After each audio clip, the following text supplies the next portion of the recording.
Greetings and salutations, everybody. Welcome to the best damn movie-related show on the internet, the John Campea Show, coming to you from right here on my YouTube channel. I'm, of course, your host, John Campea. A whole bunch of stuff to talk about today. Val Kilmer apparently is going to be in Top Gun 2. The Iceman is back. We got Dwayne "The Rock" Johnson talking about some surprises that are coming for Hobbs and Shaw, the Fast and Furious spin-off movie. The first Incredibles 2 reactions have hit the web and much more. But before we get to any of that, we need to go right off the top with a whole bunch of stuff that has dropped this morning. And we're going to start with this. The first trailer for The Girl in the Spider's Web has dropped. Now, this trailer is all kinds of great. It's a great trailer. Now, I'm going to admit right now, I was really disappointed when I found out that we weren't going to be getting Rooney Mara back as Elizabeth. I was really disappointed we found out we weren't getting Daniel Craig back. I really like that Girl with the Dragon Tattoo remake.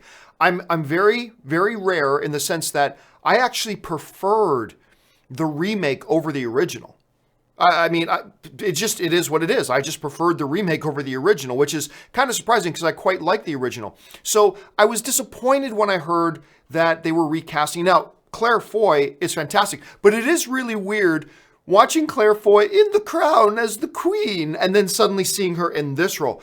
But it's badass. It's got a little bit of an Equalizer feel to it, the trailer. And that whole angle they take about how you saved everybody except me is like, ooh, that's a neat idea for an antagonist for the film. So it felt good. I totally bought into Claire Foy. It gives me that Equalizer kind of a feel to it.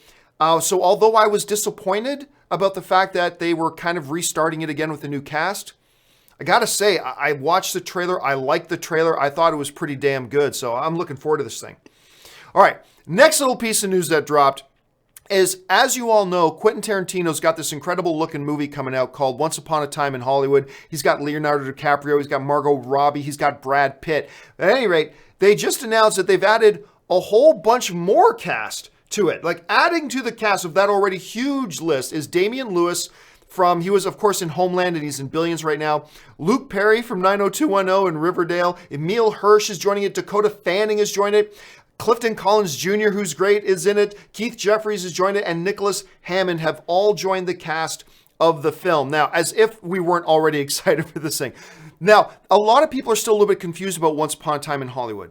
There are still some people who think this movie is about the Manson murders. From what I understand, the Manson murders kind of serve as the backdrop, and the events surrounding it kind of serve as the backdrop to the movie, but it's not really what the movie is about per se. I don't know much more than that. That's just what I've been reading, what I understand. But there are still a whole bunch of people thinking, oh, this is specifically about the Manson murders, and apparently it's not. I cannot believe the kind of talent that will rush to work with a Quentin Tarantino. Like, that's how you know you're a pretty respected director, when you're a guy like a Spielberg or something like that, or a Scorsese or a Tarantino, when this level of talent will rush to work in a project with you, even though, it may not be a big film, it may not be a huge blockbuster, whatever. Talent wants to work with them, and the talent on this thing, it looks incredible. I'm excited for the story, so that looks good. All right, last thing to do and off the top is this. One of the best pair of animated films in a franchise is How to Train Your Dragon. Like, I have constantly been surprised by How to Train Your Dragon. First of all, I didn't think the first one looked any good. Saw it, blown away by it. I didn't think the sequel looked any good. Saw it, maybe even more blown away by it. And so we've been anxiously awaiting How to Train Your Dragon 3, and the first trailer for How to Train Your Dragon 3 just dropped this morning. And again, I'm really happy with it. I found myself just grinning ear to ear watching this damn thing. What was really cool was to see the character as a man. There's a shot in the trailer where he's standing there with the beard, and it's really neat the way the trailer sets it up, because it starts with that shot from the first How to Train Your Dragon with him reaching out to pet the dragon's head, and he's a boy, right? He's a young boy. And then it kind of juxtaposes that against a shot of him standing there now with the beard as a man. And then they say in the trailer, like, I can't remember the exact wording, but basically this is the conclusion. So I'm guessing this is it for the How to Train Your Dragon franchise. Now, studios can say that all they want. If How to Train Your Dragon comes out and makes $900 million worldwide, it doesn't matter that they said the conclusion in the trailer. They'll probably make another one. But apparently, on the surface, it looks like this is what they're planning to make the final chapter in the series. And I'm going to tell you what, if this movie is as good as the first two, then I think you're talking about the second best animated trilogy ever made. Toy Story 1 through 3 obviously takes the top spot for that. But I think you're probably talking about the second best animated trilogy ever made. Maybe the second best animated franchise ever.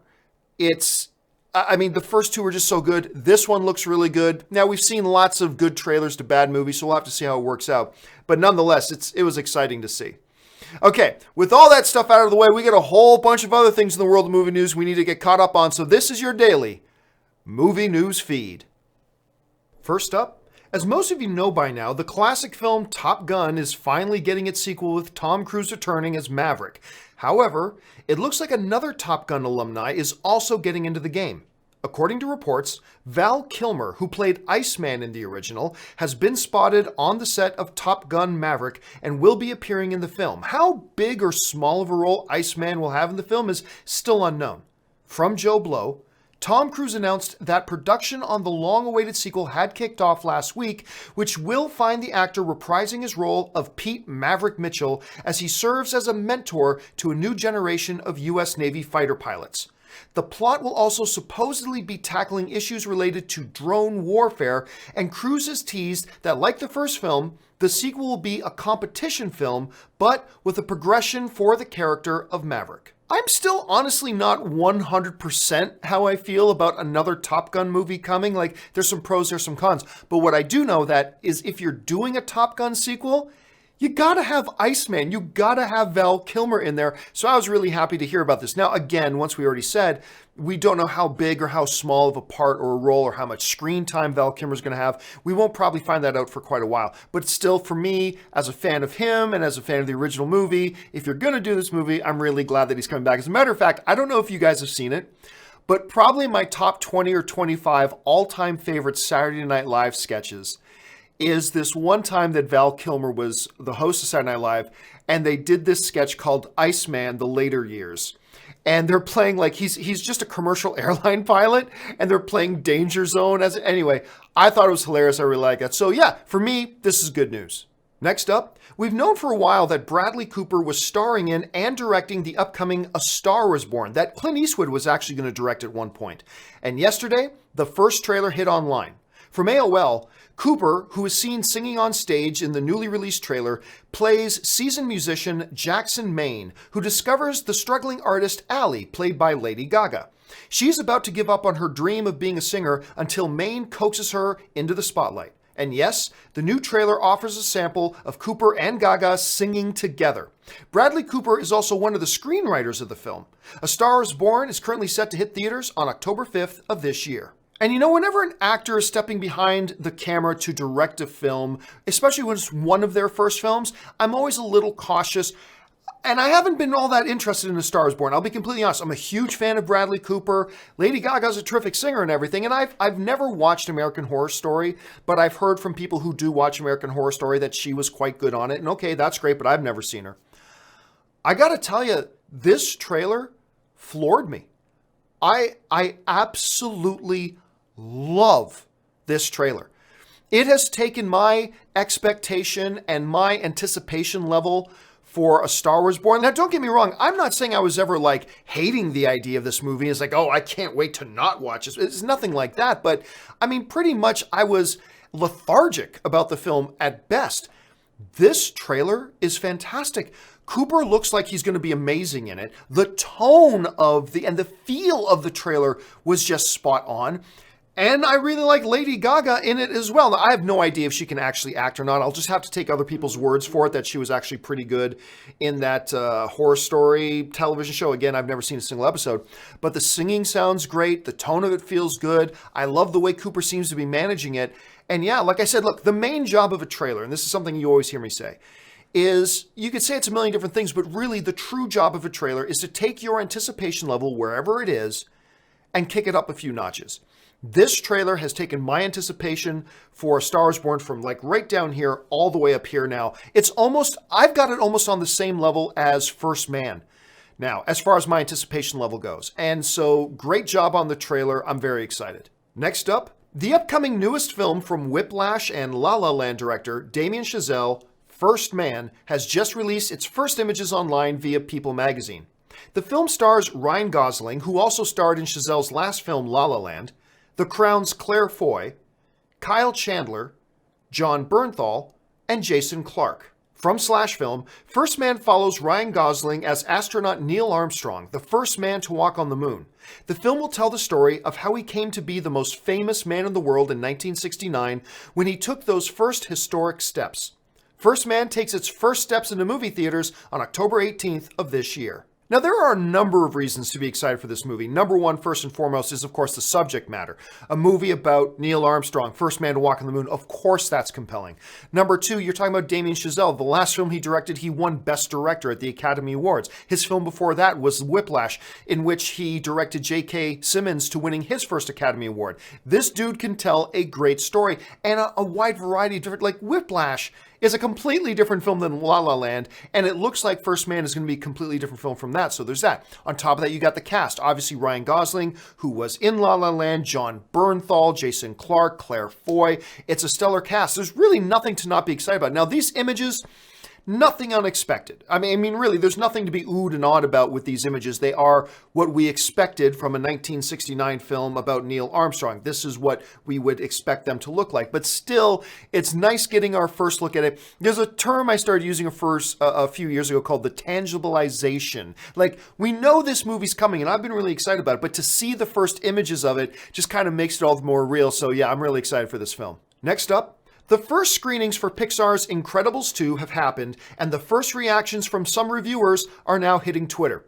The reactions seem to be top-notch pretty much across the board. Here's what some of them had to say. Eric Eisenberg from Cinema Blend writes, "Wow, Incredibles 2 is a blast. It does a great job building on the characters and the world, and it's super funny and action-packed throughout. I had my doubts, but was thoroughly impressed. Will go down as one of the best titles of the summer." Silas Lesnick from Movie Bill writes, "I loved Incredibles 2. It's a perfect follow-up to the original, expanding on the themes from the first film in some fascinating ways. It's Brad Bird through and through. Amazing action, big laughs, and a real beating heart makes it arguably Pixar's best sequel." Eric Davis of Fandango writes, "Time for some good news. Pixar's Incredible 2 is fantastic. Sweet, hilarious, and terrific pacing with a breezy story packed with action and heart. Adored it and the short bow before it. My favorite summer movie so far this season." Peter Soretta from Slash Film was a little bit more subdued. He writes, "Incredibles 2 is a serviceable sequel, a fun adventure, but not on the same level as the original.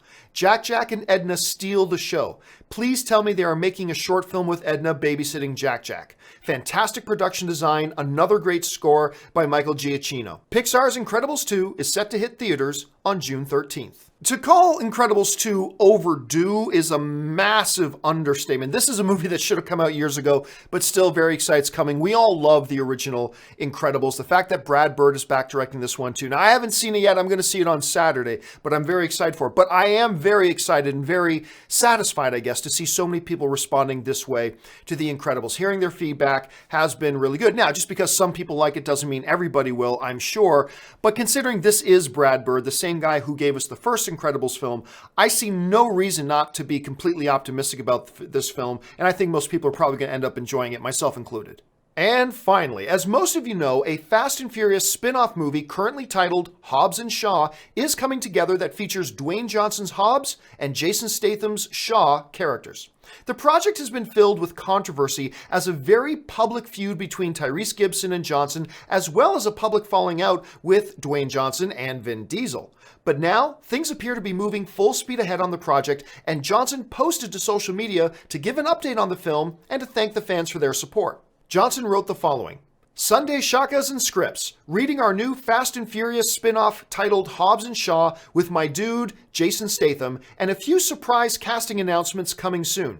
Director David Leitch, who directed Deadpool 2, has a sharp, cool vision and tone for our movie, and our writer, Chris Morgan, is turning in inspired work. Good to see our franchise evolve and grow. Hell of a fun ride. This one's for the fans. Thank you to our entire hardworking production crew putting in the hard work to make something great. Mahalo and see you soon."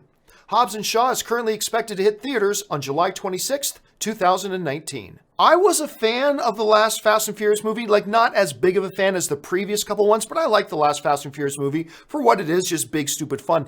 But one of my frustrations with the movie was that the movie gave us this great on-screen chemistry between Hobbs and Shaw, and I feel like the movie never delivered on it. Like they tease this great chemistry, and then they don't deliver on it. Now, I'm sure that reality set in with a lot of other people, hence we're getting a Hobbs and Shaw spin-off movie, and I'm very excited to see it.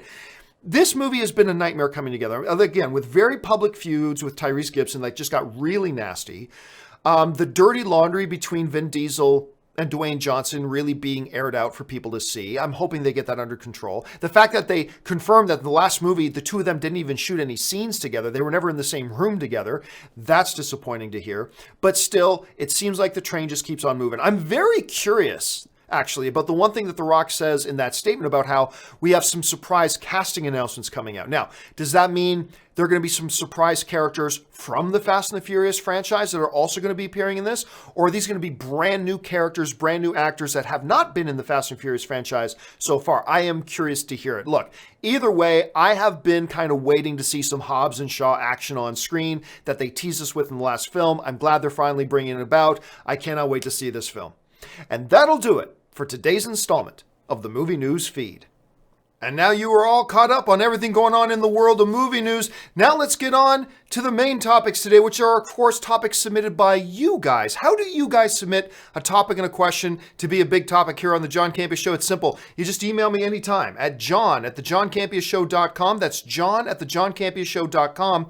Put the word topic in the subject line. And as always, guys, keep those emails to 90 words or less. Okay, with that out of the way, let's get on with the first question today. And the first question today comes to us from Jonathan Martinez, who writes, my question is concerning Avengers 4. With the recent talk around the MCU fan community about Ant-Man possibly shrinking down and crawling into Thanos' ear, only to then expand back into regular size, killing Thanos in the process, do you think that the producers would add that into the film for some fan service, or maybe at the very least mention it in the film for a laugh? All right, thanks a lot for the question. And it is crazy how much I've been seeing, by the way, great job, Ray, on the thumbnail.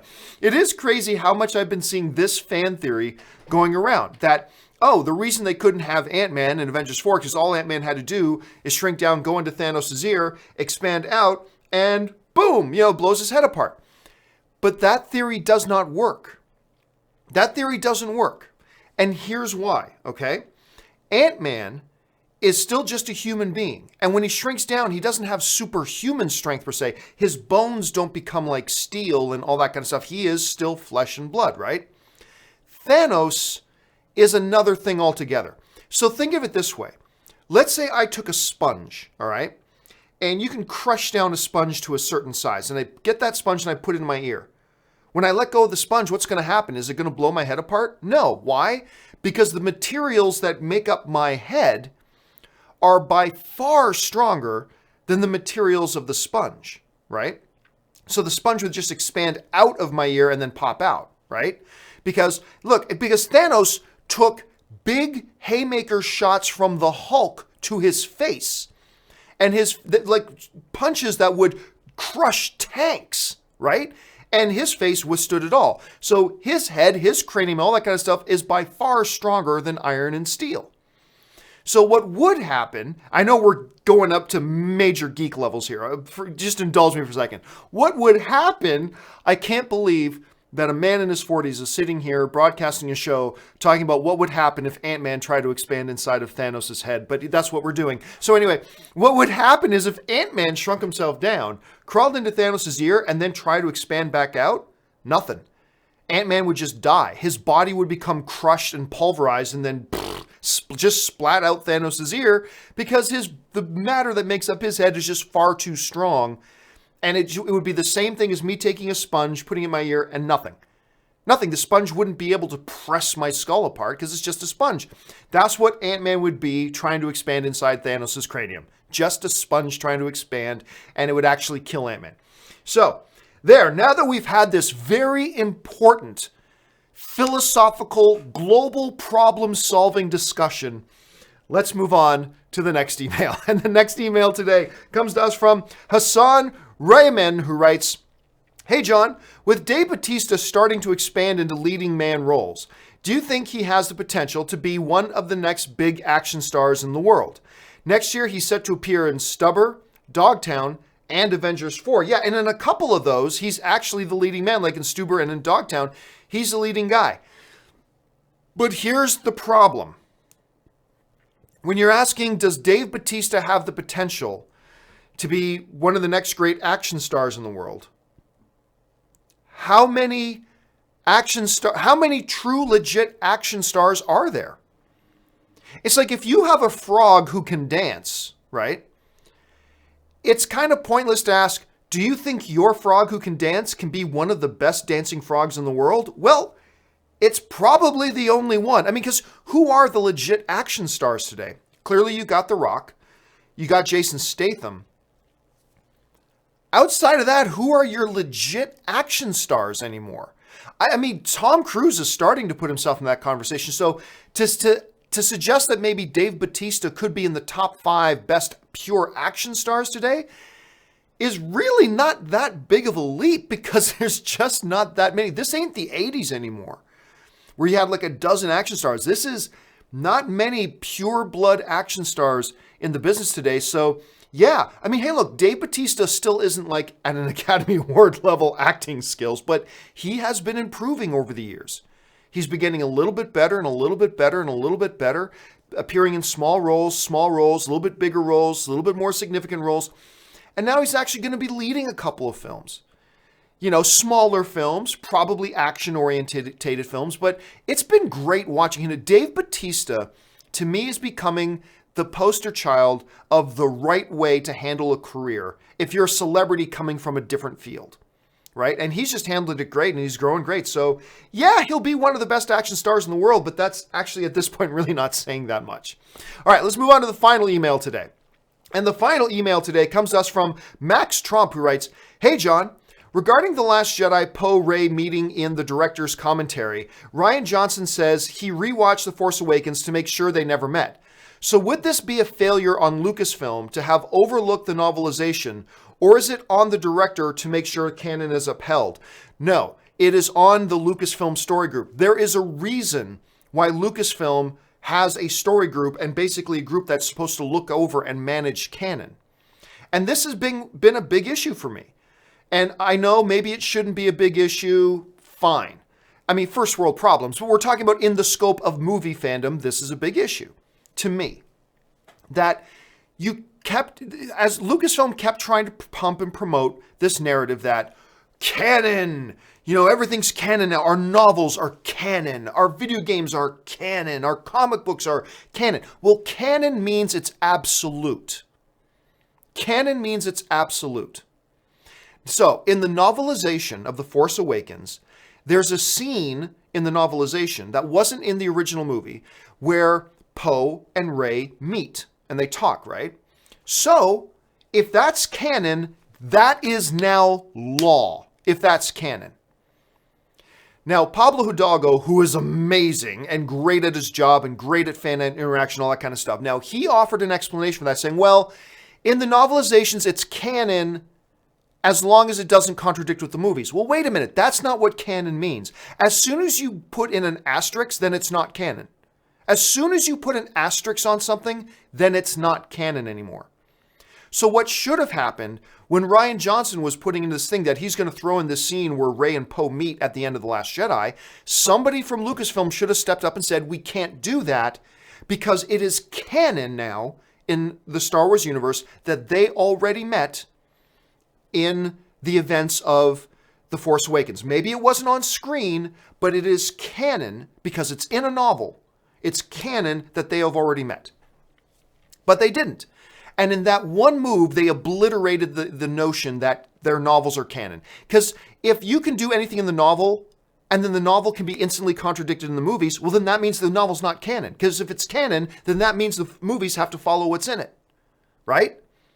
Not to mention, even if you're going to say that Rey and Poe had never met, now I like The Last Jedi, but you guys know I have a list of problems with it. One of my problems is that scene at the end, even if you want to say that Rey and Poe had never met before, That scene at the end of The Last Jedi where they go, "Hi, I am Poe. Hello, I am Rey." It was awful. I mean, it just played awkward and terrible.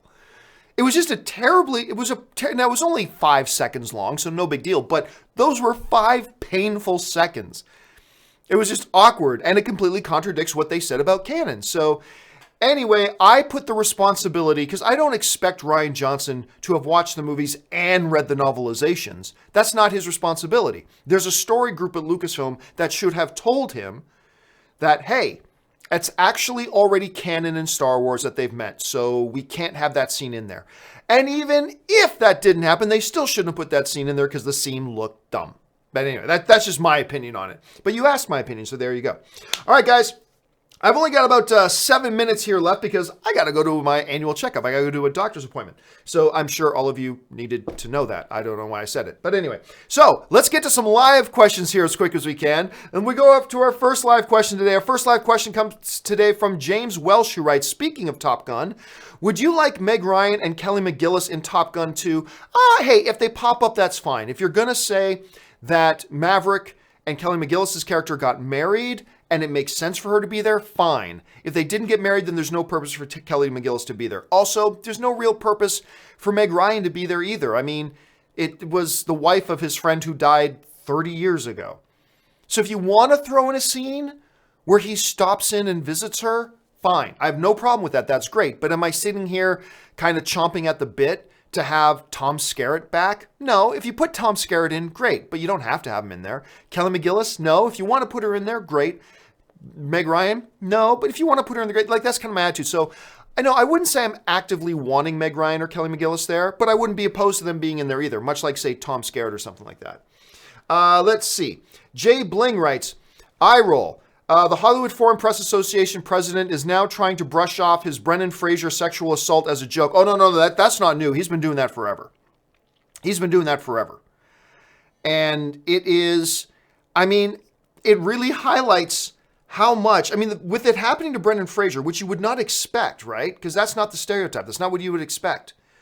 But it just makes you wonder, if that's happening to Brendan Fraser, how much bullshit have women in this industry have had to put up with all these years, right? Like, and what happened to Brendan Fraser is inexcusable. What happened to him? It's terrible. If you don't know what happened to him, go read it up. I won't take 20 minutes to explain all, but go read up what happened to him. And it's just terrible. And the fact that that dude is even still in the HFPA is, well, the Hollywood Foreign Press is a joke anyway, but the fact that this guy is still in the Hollywood Foreign Press is just ridiculous. Mason Barr writes, I've never played World of Warcraft, but I enjoy watching you play. Well, thank you so much. Yeah, I've been streaming. Like, I announced on the show that I started playing World of Warcraft again, and then a bunch of people started saying you should stream while you're playing. I'm like, okay. I don't know why anybody would want to watch, but you know what? I've done it a couple times now where I've streamed myself playing World of Warcraft and chatting with people as I'm doing it, and I'm having a lot of fun. I don't know if it adds anything to the online community, to be honest with you. All I know is that I'm having fun doing it, and the people who are watching seem to be enjoying it. So, yep, I'm going to keep doing it. I'm going to play some World of Warcraft tonight, so I'll probably stream. I can't tell you an exact time, but sometime tonight I'll be playing some more World of Warcraft. Justin Ward writes, I'm not trolling. I'm genuinely curious. How can somebody who adamantly and vocally hates the prequels really like The Last Jedi or Solo? Thanks, John. Oh, because they're infinitely better movies. They're vastly superior movies.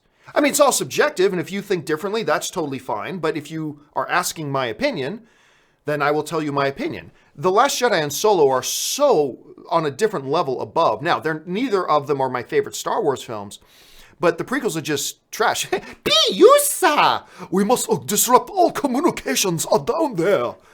Like, I have the high ground. Like, they're just awful trash movies. They're terrible. The Last Jedi, like, trying to compare that to the badassness of Luke Skywalker in The Last Jedi, the great fun adventure of Solo, they're just on different levels. I mean, The Last Jedi and Solo are not all-time great movies by any stretch of the imagination, but they look like all-time great movies compared to the prequels. Now, again, it's all subjective. You may feel differently, which is totally fine. Nothing wrong with that. But if you're going to ask me my opinion, yeah, my opinion is, like, the prequels make The Last Jedi and Solo look like all-time great movies, which they are not, but it makes them look like that. So That's just my opinion on that. Again, I don't go around talking about that a lot unless I get asked about it, but if you're asking, that's my opinion there. James Welsh writes, do you think any non-Disney / Pixar film will ever get a Best Picture nomination? Well, lots of non-Disney and Pixar films get nominated for Best Picture. I'm going to assume you mean any non-Disney or Pixar animated films. Yeah, I got to imagine at some point they will. Right? I mean, I got to imagine at some point. The odds are at some point there will be a nomination, especially living in an era where up to 10 films can get nominated. The law of averages says eventually one animated film that is not a Disney Pixar film will get nominated for Best Picture. It'll happen. Whether it'll happen this year, next year, in the next 5 years, in the next 10 years, who knows? But it will happen at some point. That I believe pretty firmly. Let's see. James Welsh follows up. I mean, don't worry, James. I caught your meaning. Don't worry about it. Christian Lamas writes, officially lost all faith in the DCEU. They announced multiple Harley spin-offs and even 2 Joker solo movies, yet they can't get their shit together for one Batman movie and still no sign of Man of Steel 2. Okay, I will say this, Christian, because I'm with you on the frustration. I am. I'm with you on the frustration. However, let us both together temper our frustrations with the possibility, just possibility, but with the possibility that the fact that this is true might signal a longer-term plan. What that plan is, we don't know. But the fact that they are doing all these side movies, a Shazam, an Aquaman's not a side movie, but that they're doing a Harley Quinn movie, Birds of Prey, Martin Scorsese Joker movie, and Jared Leto Joker movie. And it could be that we're getting all these now, and that could be a reflection of a larger scale plan. Because remember, there's a new guy in charge at the DCU, Hamada. So there's a new sheriff in town over there. All this stuff could be, I'm not saying it is, I'm saying let's accept that there's a possibility this could be signs of a longer term plan. And part of that plan might mean we cannot rush out new Batman and Superman movies right now because we're trying to set up this.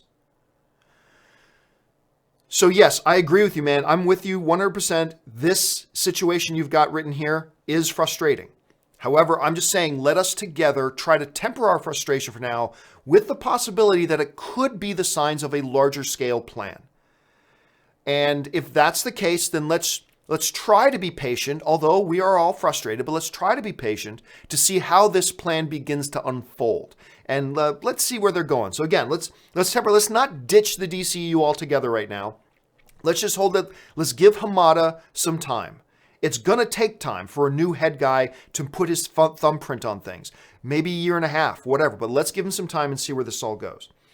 Okay, Jay Bling writes, do you think Captain Marvel would have been able to wield Mjolnir if Thor still had it? Well, since we've never seen the Captain Marvel, whatever incarnation of the Captain Marvel character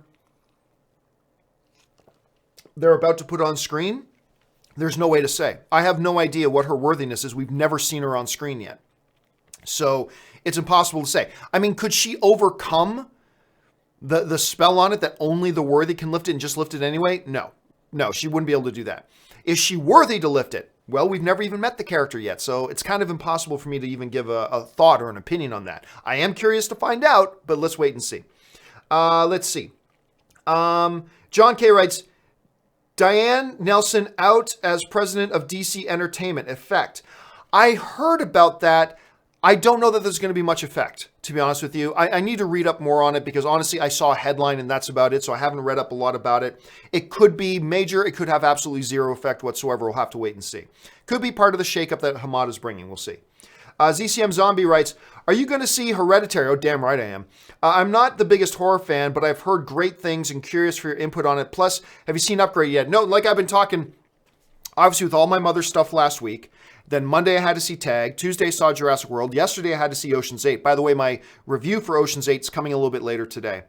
I'm hoping to maybe get out to see Upgrade either tonight or tomorrow. So that's what I'm aiming for. Because tonight's Anne has her Dungeons and Dragons group play on Thursday nights. So I might take that opportunity to slip out over to the AMC Burbank 16 and check out Upgrade. So, because I got some free time. Either play 3 hours of World of Warcraft or go see Upgrade. I'll have to see which side of my brain wins that tug of war. Let's see. ZCM Zombie Match follows up. Thoughts on the original Suspiria? Honestly, I am not as big of a fan. Like it's hailed as this all-time classic, and I respect that. I never saw it. I mean, I saw it, but I mean, I never saw what other people see in it. I mean, it's fine. I didn't dislike it or anything, but but I am not a horror aficionado, obviously. But yeah, it's just I never thought it was all that great. Like, I didn't think it was bad. Don't misinterpret me. I'm not saying it was a bad film. I never saw what all the hoopla was about. ZCM writes, also loved A Star Is Born trailer. Oh my God, looks so good. I can't believe this is the 3rd time it's been remade, but I'm gaga for gaga. Well, we'll see. What I was really impressed with was Bradley Cooper. He is turning into one of the premier actors today. I mean, look, I don't want to read too much into just a trailer, but he looked amazing in it. The performance he was given just in the trailer looked amazing. Again, that's just a tiny, tiny sample size. I don't want to get ahead of ourselves, but it's looking really good so far.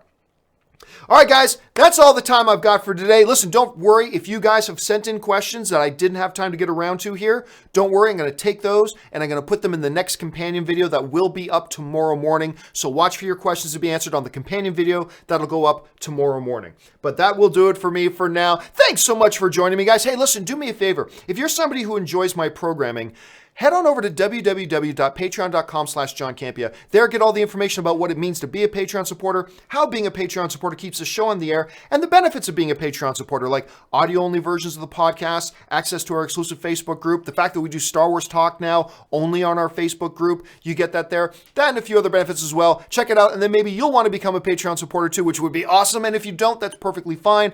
I'm just honored and humbled that you're here being a film fan with us.